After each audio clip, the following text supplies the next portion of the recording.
Good afternoon. Welcome. I hope everyone is doing well. And of course, as always, I hope you can hear me. Since I am notorious for sound issues. So hopefully we're not having any problems.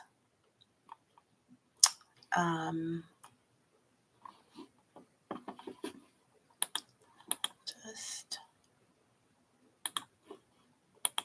giving a second here to make sure my sound is working and you guys can hear me.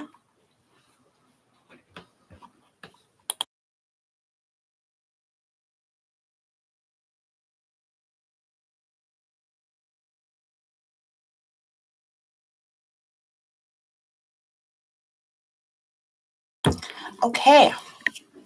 So I am going to start, obviously, with our dear, sweet angel, Elijah Vu. So there is some misinformation out there right now that there is going to be a virtual candlelight vigil happening. That is not accurate. The Vu family has come out and stated that they have not agreed to this, that they're just asking the community to hold off a while they grieve before planning any such events. And so hopefully there will be some service of some kind. They are Hmong, so there are certain Hmong traditions. I don't know if those will happen for Elijah. His father, Jimmy Vu, and Katrina arguably are his next of kin. I don't know the logistics of who would be responsible or allowed to authorize burial or something of that regard. But as far as memorial services for the community that wants to pay their respects, the family has not okayed this. There were news articles that actually relayed this information, and unfortunately, that is not the case. So many of us are still waiting to have that opportunity to grieve with his loved ones and mourn and show gratitude for all of the hard work that was put in by the volunteers and the searchers and law enforcement. There have been no changes in the case records for Katrina Bauer or Jesse Vang at this time.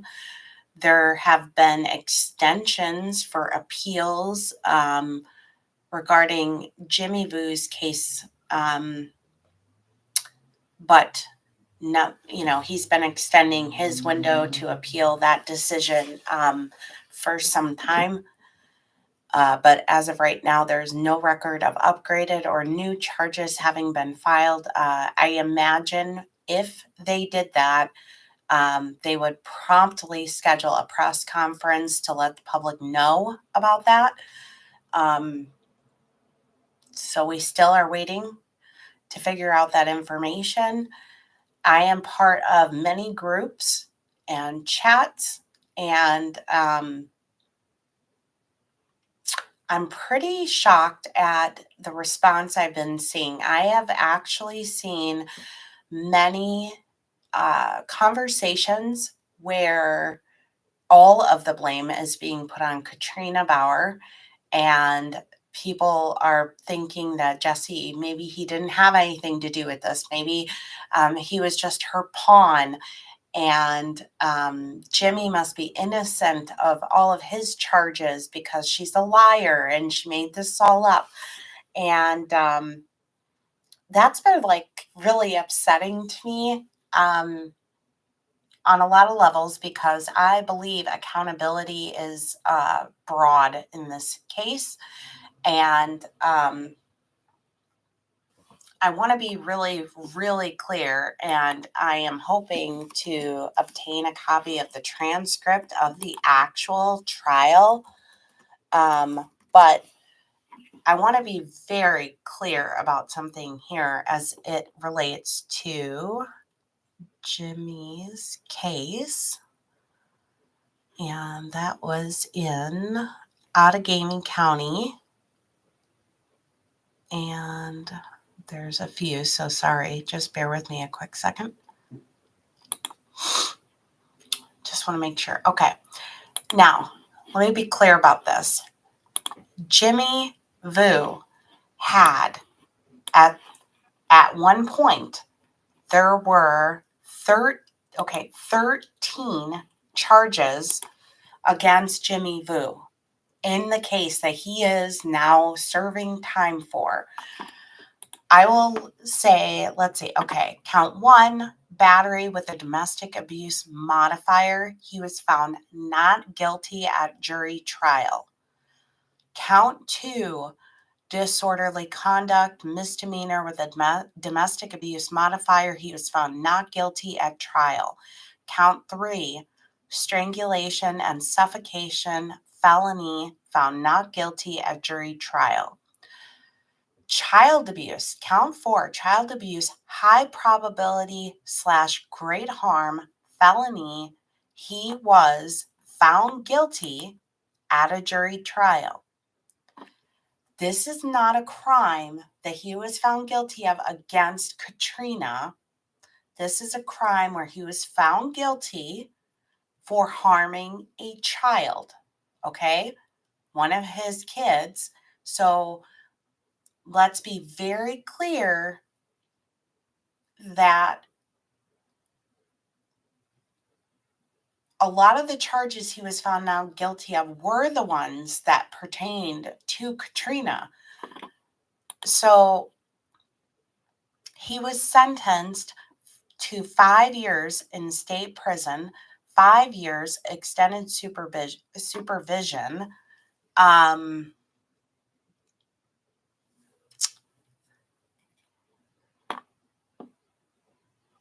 Let's see.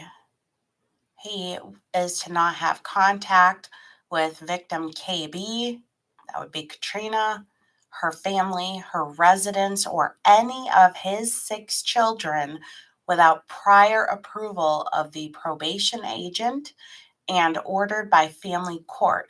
No contact begins immediately. Shall not have contact with, I'm just going to say EA, that would be a mother of other children, shall not have contact with any known drug users or dealers except in a treatment setting, shall not possess or consume any controlled substance or paraphernalia, including syringes, without a valid prescription, shall maintain absolute sobriety, no alcohol or illegal drugs, and obtain full-time employment or school. That was with regards to that count. Count 5, battery, domestic abuse modifier, misdemeanor, found not guilty at jury trial. Count 6, disorderly conduct, domestic abuse, found not guilty at jury trial. Count 7, listen close. Count 7, possession of a firearm by a convicted felon with a domestic abuse modifier. He was found guilty at a jury trial. For that, he received 3 years state prison, consecutive to count 4, 3 years extended supervision. Count 8, second degree recklessly endangering safety with a domestic abuse modifier, found not guilty at a jury trial. Count 9, battery with a domestic abuse modifier. He was found guilty at jury trial. He was sentenced for 9 months at a local jail. That is different than the others, which were, he has other ones that were sentenced at state prison. Count 10, disorderly conduct with a domestic abuse modifier. He was found guilty. Local jail, 90 days, consecutive to counts 4, 7, and concurrent with count 9. Count 11, child abuse, intentionally causing harm. He was found not guilty at a jury trial. Count 12, possession with intent to sell greater than 2,500 grams to 10,000 grams of THC. He was found guilty at a jury trial, sentenced to 1 year state prison, consecutive to counts 4, 7, 9, and 10. Count 13, possession of methamphetamine. He was found guilty, sentenced to 1 year consecutive to counts 4, 7, 9, and 10, and concurrent with count 12. So I just want to be super, super clear. This man had a fair trial, and was found not guilty on some of those counts. He was found guilty on the other counts. This man is convicted of harm to a child. So, in no world, okay, do I believe that this jury convicted him of those offenses based solely on the testimony of Katrina Bauer. I don't believe it. I don't believe that is what happened. I am not going to throw a pity party, and I will spare you reading through Jesse's rap sheet. We'd be here all day, okay? I do not believe that Jesse was a pawn in Katrina's game, okay? I absolutely believe that Katrina had, yes, she had a traumatic brain injury. She had addiction issues. She likely has severe mental health issues. Um, we'll see if we ever see anything regarding the psychologist or psychiatry evaluations for her. I believe she is we know based on the facts of this case already that she left her child in the hands of a violent person and saw that her child, at a minimum, had been physically harmed. She was aware of what I would say was torture, um, mental, emotional, and physical. And that alone to me makes her culpable for what happened to Elijah, even if there is never evidence to show that she directly caused any injuries to him or was party to bringing him to the woods. I also don't believe that it is um,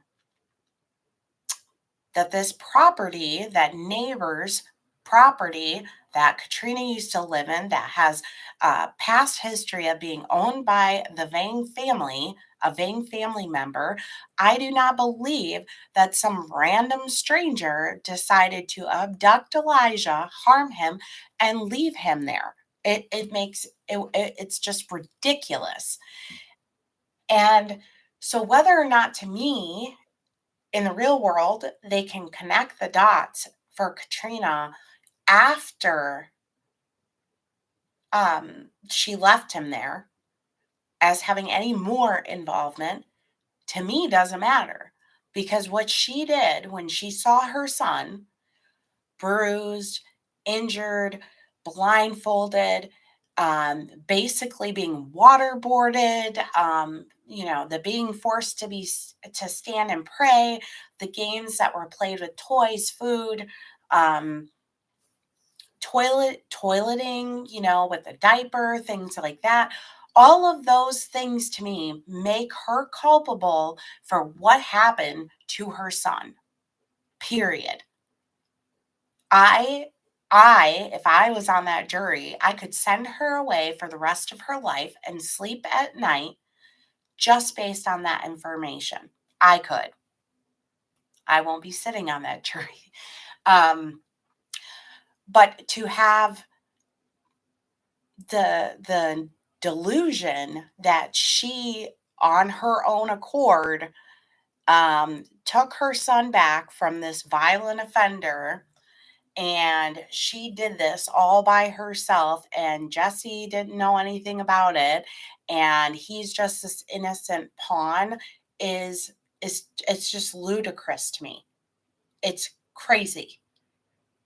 These people, the crimes he committed, he should be something that keeps him in prison for the rest of his life, as well as looking back at his past record, should keep him in prison for the rest of his life, for irrelevant of the outcome of Elijah dying. But when you add that factor in, they should never see the light of day, in my opinion. Never. And unfortunately, I don't think there's going to be ramifications for people who knew and just didn't say anything or do anything about things, but knew. It would be very surprising if the family members of both of them just thought they were upstanding parents and citizens, and that their children were safe living with them, and nothing bad could ever possibly happen to them. And nobody stepped in, and no legal authorities stepped in and did anything about it. I don't believe any of that, but I don't believe anything is going to happen to them. Now, are there other people who had involvement, knowledge, some degree of participation in the abuse that Elijah suffered while at Jesse's home? Remains to be seen. I have not ruled out in my mind that that neighbor didn't know why he was loaning out that car, what was going to happen, where it went. I pray to God every day that they can piece as much together as possible. Um,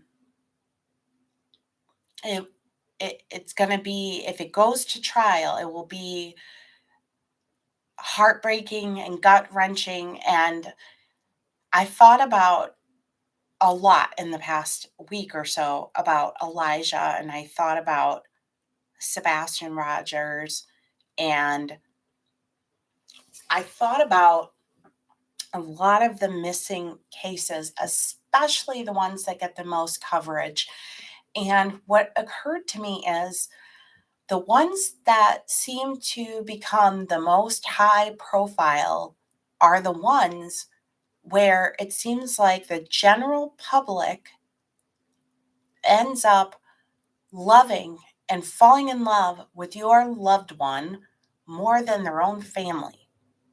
And that sounds really messed up to say, but for one of my children, nothing good or bad happens in their life that doesn't hurt me more than anybody else I know. I hurt more than an aunt, an uncle, a neighbor, my best friend. The pain that a child of mine would go through, um, or same for their successes, brings me more joy than probably anyone else. And if my son or daughter were plastered all over the news as missing, there isn't anybody that could be more devastated or love my person more than me. It would be so obvious. And I think about how that unwavering heartache, love, desperation, how that is missing from the closest loved ones of the highest of the profile cases that you see. And do they become so big because we all who have these big hearts, we just can't imagine how a mother or a father or a step parent, or a boyfriend or anything could do anything wrong, um, And so when we learn of their missing and the lack of involvement by their loved ones makes us step up and step in, and we're fascinated, and we want to be that person's surrogate mom or dad or grandma or grandpa, or uncle or brother, because we just can't. Some of us can't wrap our minds around that. The silence of Katie Proudfoot, um, the lack of emotion, the lack of anger, the lack of desperation, the lack of outrage that, no, you police, how could you stop looking for my kid after a week?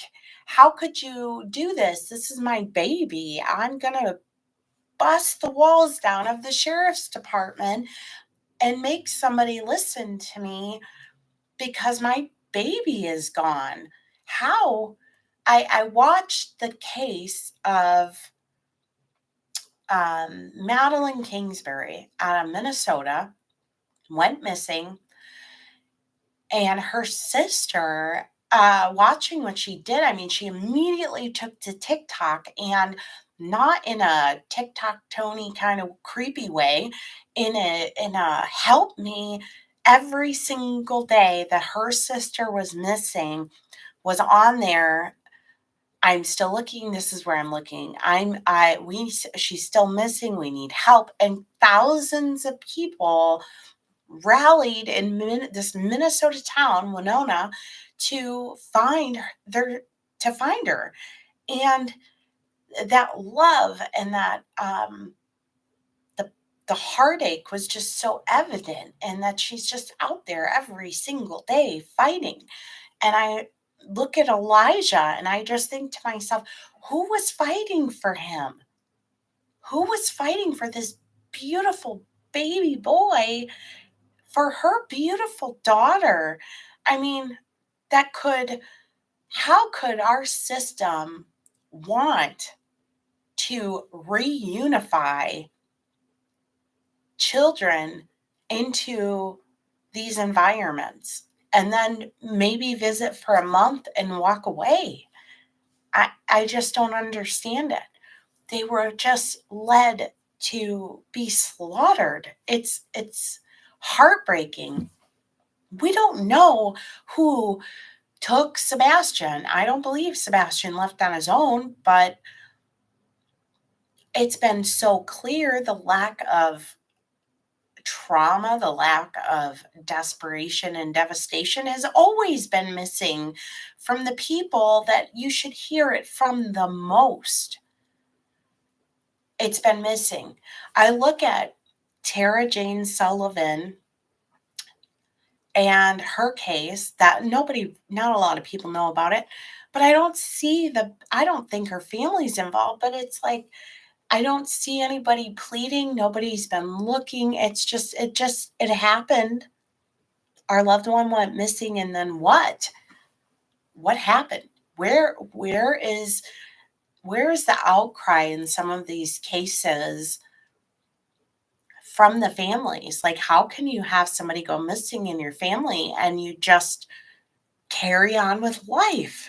I don't get it. I don't get it at all. I absolutely need, personally, closure on Elijah's case. It has so deeply affected me. It has angered me, and I imagine I would need the same, if Sebastian were found. Um, but the more time that goes by and the evidence in these cases just gets less and less or disintegrates, it just bothers me, because I always have that fear that somebody's going to get away with something, because you can't find the evidence, even if you find the remains. It's upsetting. So I just really had to be vocal, everybody is going to have their own opinions, and I completely respect it. But I will just say my opinion is I will not uh, feel sorry for Jesse, Katrina, Jimmy. I will not. Their records speak for themselves and what was important to them in their lives, and that certainly was not their children. So I don't feel bad for them. And while I do believe Katrina is very good at manipulation, I do not believe that she controlled Jesse or Jimmy at all. So it's very difficult for me to hear those things and see those things. And um, it's very upsetting. Um, but we are still waiting on more charges, if they'll come, um, to learn if they have found more evidence, to learn if we will get any kind of a autopsy report released to the public. And I surely hope that we do. Um, I have some record requests in for some incidents that I think might be important in the grand scheme of things, as well as some Department of Justice record requests, and transcript requests for Jimmy's trial. So maybe that can shed some light on what was going on back then, in their lives. So that's kind of the summary, and we're waiting if any of the family plan to do anything that would allow the public to participate in a memorial of any kind. So that's where we sit with Elijah.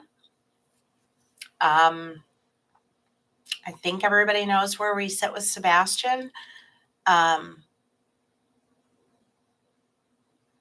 I just want to make it clear, the fact that I am not in, have continued to kind of keep to what I said by not engaging in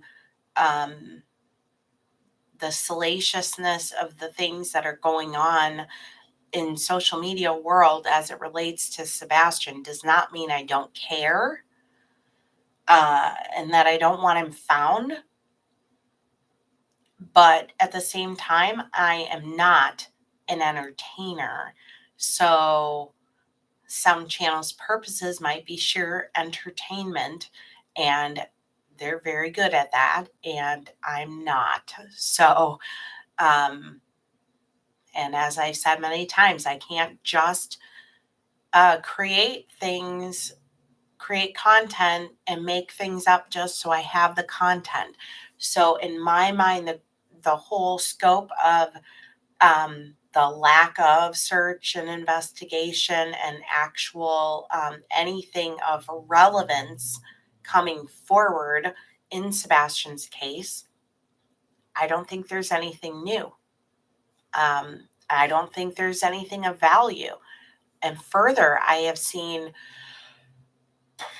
maybe at least like 20 new channels created, and they're all dedicated to covering his case, and they're all going over things that we went over 5 months ago, 6 months ago. And so, as much as I still have the same theories and opinions that I did months ago, there has been no movement in his case. And really, I just, it's appalling, upsetting, maybe a little shocking to me that here we are this far later and people are just still able to milk this for everything that they have. And awareness is one thing, but I mean, what they're doing is basically changing the course of the identity of maybe what their original purpose of their channel was, possibly taking away much needed attention from other cases. To each their own, though. But unfortunately, I'm just not an entertainer, so I don't have new information there. And it's been a dry well for months. Where do we stand with Tara Jane Sullivan? Which I have. Okay, where are you?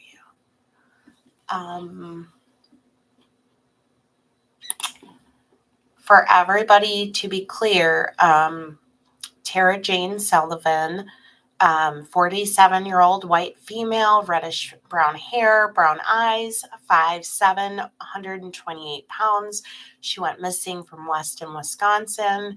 Her cell phone was found in the town of Ringel, and the officers got the phone, went to her house to return it to her. When they got there, they found the garage door had been damaged as if someone drove a car through it in an effort to leave. Her belongings were thrown all over the place. And then they later found her car abandoned further down the highway in Shawano County. And they conducted searches and canine searches, drone searches, and they did not find him or find her or any further evidence. The Marathon County Sheriff's Office have said that they had followed up on all leads they had been given. They still have not come up with much of anything. They are not receiving any new leads. That they did say they were hearing from family and friends who were concerned for her safety.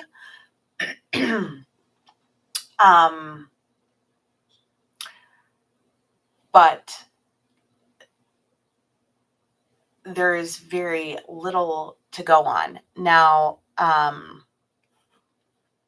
there are pages dedicated to her on social media, and those haven't really been having activity for quite a long time. And she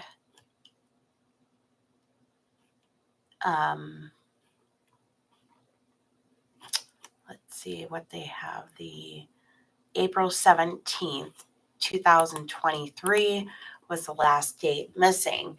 Now, I have gone to the location where her cell phone was recovered a handful of times. I have finally been able, because we're talking about a road that runs right next to the Highway 29. And this road, if you've seen any of those videos, is woods. It's woods, just a lot of woods. And so I had to find the proper tract of land, and you hope that it's the correct one, but either way, you want to check with the parcel and then the neighboring parcels. And so I have been able to figure out who owns those parcels. They don't have homes there. Whether they own it for maybe the investment of future selling, for someone who might want to build a business along the highway, or they own it because it's hunting land. I don't know. But it's vacant land. So communicating with these owners is, I have not found phone numbers yet. I do have mailing addresses, and thankfully the one parcel of most interest is owned by somebody who lives in that town, and they own several other properties in that town. And my hope is that they will give permission to search the property. It is not public land or county land. There are some misconceptions that it is. There is a light and power company that owns some nearby land, but you have to have the permission of these private landowners in order to conduct a search. So assuming they allow it, then I will be reaching out to a gentleman who has who lives in the Northwoods, and he has a missing persons group, and is very good with advocating. And he has shared Tara's story and her posts and even some of my videos. And I'm hoping to use his Facebook group to rally people that might be interested in participating in a search. I have looked at the soils and online. It's not supposed to be super marshy. There are not supposed to be any creeks, streams, rivers, ponds on these parcels. If that's the case, then it's just going to be really thick woods, but should be easy enough to search. It's cooling off now finally, so it should be less humid and buggy. And this would be the time to search now before the winter comes, and you just never know if there's going to be like 4 feet of snow at a time there, or an inch. So obtaining that permission from private property, and if we can get a search going, that would be phenomenal. And of course, the addresses that I do have for what I believe to be her family members, I would extend the opportunity to them, to join in that search, at least make them aware that there is a private search that would be underway, because it breaks my heart. She's virtually my age. I would hate to think if I just disappeared off the face of the planet in a situation that looks like somebody took me, or was trying to harm me and then got me and backed right out of my house, or stopped me while I was trying to back out of my, who knows? It sounds terrible. And nobody cared and nobody was looking. That would be upsetting. It would really be upsetting. So I hope these people are nice and they will give permission. I know nobody likes the idea of people in, bright vests searching their property, but I hope that they have a little empathy and are willing to do that. So I will keep you posted on that as well, because if any of you are in the Midwest and maybe you're on that would be the eastern side of Minnesota, or you're in the state of Wisconsin or the UP of Michigan or the northern Illinois side, and you wanted to be involved or participate in some way, I would welcome it. So I just wanted to kind of touch base with you on these 3 cases. And there is another case I am doing some preliminary research on, that I hope to bring to you guys soon. And once I have that information, I have not forgotten about Tamontez Hurt, who went missing in Kansas City. Very little has been said about that case in a very long time publicly. I don't know. I mean, I look often, but I don't know if anything more is really happening actively in that case, which is gone. Might bode well for getting some of these searches going and getting more people on the ground in more comfortable circumstances, maybe. So I just wanted to give you guys some updates, let you guys know that I'm still here. And I thought I had just,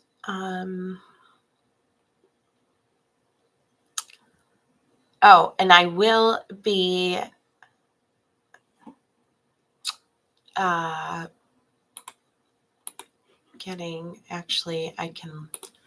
let me see if I can just quick No, I'm not going to do it unorganized.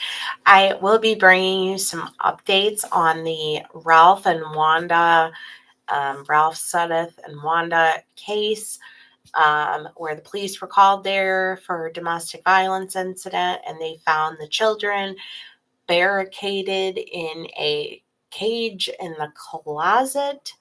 The last time I think I updated you guys, I hope I relayed this, I thought that Ralph had possibly got a bond reduction and posted bail, but I want to be very sure about that, so don't hold me to that. As well as Brittany and Tristan Hall, I will be bringing you an update on their case as well. They were both looking for bond reductions, and that is the couple where the stepdaughter, who is a minor, who was, weighing in at 50 pounds, malnourished, almost died, and they were arrested on those charges, and thankfully she survived. But I need to bring you guys updates on those cases as well. So, but those are our active ongoing criminal ones, and these were our active missing. I know Elijah is no longer missing, but we'll see if that those charges get upgraded. So yeah, I just wanted to kind of give you guys an update, loop you guys in on where things are, and I will get more information and have those other case updates for you.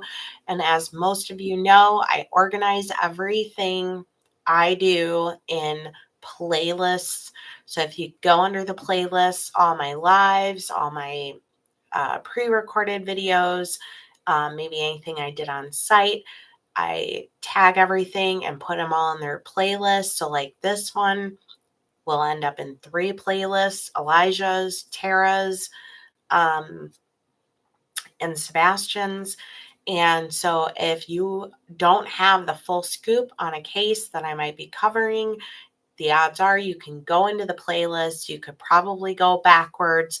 In Elijah's case, I mean, you could go way back. I read all of the court documents regarding that. So the evidence is there if you want to hear it for yourselves as to what they had that put them behind bars to begin with. Same with like the Hull case.